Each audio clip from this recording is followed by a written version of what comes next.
Hey guys, this is Chris, and before we get started, I would like to thank Geek Fuel for sponsoring this video. Geek Fuel is an awesome subscription-based mystery box company for geeks and gamers. Each monthly mystery box includes an exclusive t-shirt, a full game, and a total of 5 to 7 items including comics, novelties, and collectibles. Each mystery box totals at least $50 worth of gear for less than half the price. And October is a special Game of Thrones theme that will include an exclusive Game of Thrones item that I can't reveal right now, but trust me, it's very cool. And on top of that, if you use the special smokescreen link, you will receive an additional Game of Thrones item, so be sure to grab yours now while it lasts. And regardless of the month and theme, anyone using the special smokescreen link, you will receive a Game of Thrones bonus item in your very first box. So check out Geek Fuel, and I will leave a link in the description below so you can get your very first box and your licensed Game of Thrones bonus item. Hello Ice and Fire Nerds, this is Chris, and this is going to be another Game of Thrones Season 7 speculation video. Let's talk about Captain Friendzone himself, Jorah Mormont. Will he find a cure, will he survive, or will he go out in a blaze of glory for his releasing?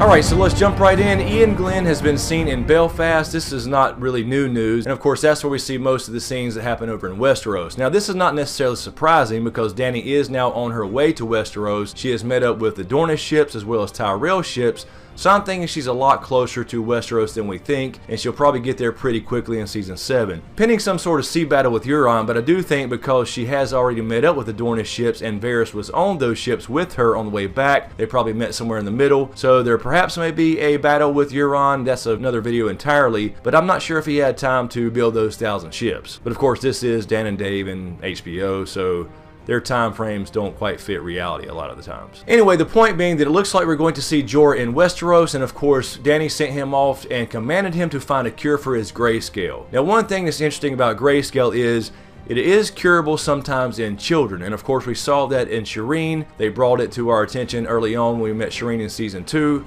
that she did have grayscale. The actual cure is unknown because Stannis just brought in all the maesters and apothecaries he could find. Somehow they stopped the spread of the disease, but it's also stated in many cases that the adult version is basically fatal and incurable. Now of course Jorah is not the one who gets grayscale in the books. It is a character not in the show called Jon Connington. He is the protector of young Griff, aka Aegon Targaryen, more likely a Blackfire pretender, but nevertheless he gets it in the books as opposed to the show. Jorah kind of took that storyline, but it is interesting to have Shireen there as far as knowing that she did get cured, so something is certainly possible. Also, just for a little backstory in the books as far as Shireen goes up to the wall just like in the show with her parents Stannis and Selyse, but there's another character in the books named Val who is the sister of Mance Rayder's wife. When she meets Shireen, she is very weary of her grayscale and calls her unclean and basically calls her the Walking Dead. Now Val is an important character in the books, not so much the show obviously. And just for a little backstory on Val really quickly, Stannis is trying to basically use her to unite the Wildlings with the Southerners by marrying Val, basically a Wildling princess, to a Southern lord. He actually offered to marry Val to Jon Snow if he would become Lord of Winterfell, but just like in the show, Jon of course declined at the time, saying he's a brother of the Night's Watch and he can't take part in the Seven Kingdoms and their politics. Anyway, back to Jorah. How could he possibly find a cure? Now I had actually mentioned this in a video, I think it was one of our Q&A videos a while back, that I thought perhaps that he could go to Quaithe. Now of course Quaithe is the mysterious lady in the mask who we saw back in an earlier season. She does play a much bigger role in the books because she's always with Dany giving her these prophetic riddles. She appears to her apparently using glass candles, and again if you don't know what a glass candle is because we have not seen one in the show, in the books they are magical obsidian dragon glass candles without actual wicks.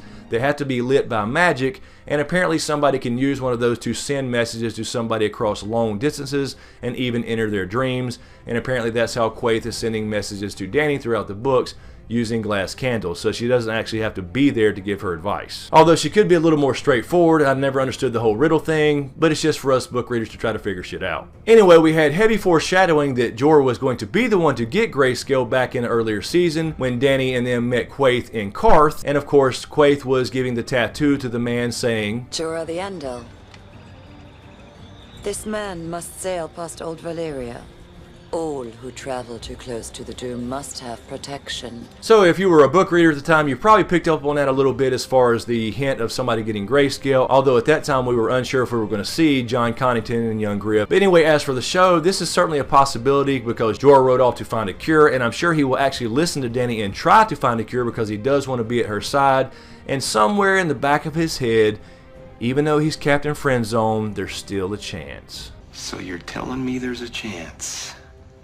Yeah! Quaithe is certainly one possibility. She is a Shadowbinder from Ashai, although she doesn't seem to be affiliated with any Red God lore religions like Melisandre and Kinvara, and at least for the show, I would say it's probably unlikely we'll see Quaithe again, and we'll probably not even see Essos again for that matter. At least I fucking hope not. Now, Kinvara did not go on the ship with Dany. You would think that she would have been on the ships with Dany. Maybe she is somewhere, we just didn't see her. She does, of course, believe she is Azor Ahai, the savior, the prince that was promised. She told Tyrion and Varys this in season 6, but we didn't see her board any ships with Dany coming across to Westeros. But the reason I bring this up as far as a possibility for a cure is in the books we have a character called Moqorro. Now in the books, Victarion Greyjoy was sent by Euron Greyjoy instead of going himself like he was going to in the show. He is sent by Euron after winning the King's Moot to go find Dany and bring her back so he can marry her and take her fucking dragons. But Victarion, of course, says, no, I think I'll do it myself and wed the Dragon Queen myself because he don't like his brother any more than anybody else. And he comes across this character, Red Priest, named Moqorro, and at the time Victarion has a wound on his hand that could have ended up very well being fatal. Now, of course, Victarion is a follower of the Drowned God, but he kind of makes a deal with the Red God and gets his hand healed by Moqorro, but after he apparently heals him, his hand and arm is described as burnt flesh,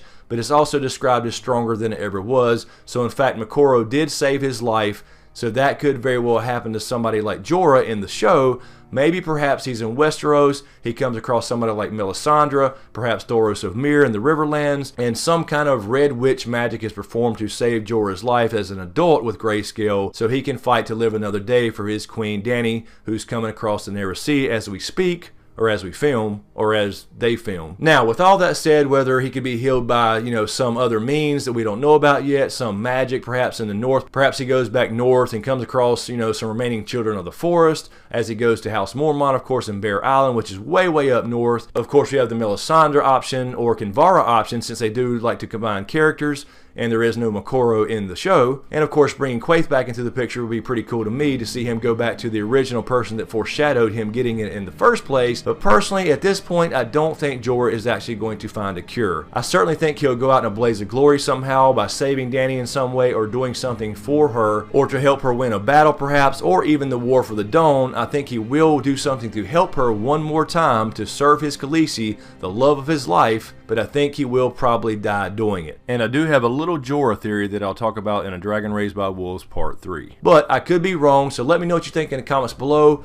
Will we see Jorah survive? We know he's going to be in Westeros, so that makes it very, very interesting of who he could run across or run into. There are several options, again, whether it's Melisandre, Kinvara perhaps coming along with Dany, perhaps Thoros of Myr, or perhaps running into Quaithe again, since at least in the book she seems to be looking out for Dany, although quite frankly I've never understood if she's some secret character like a Shara Dane, as some speculate, or Shiera Seastar, the half-sister to Bloodraven, what she's doing in Qarth across the Narrow Sea looking out for Dany in a fucking tattoo parlor. So thanks again, guys. Be sure to give me a like and a share if you like what I do here. As usual, thank you for all the support. Be sure to subscribe to get everything. Thanks for watching, and we'll see you next time.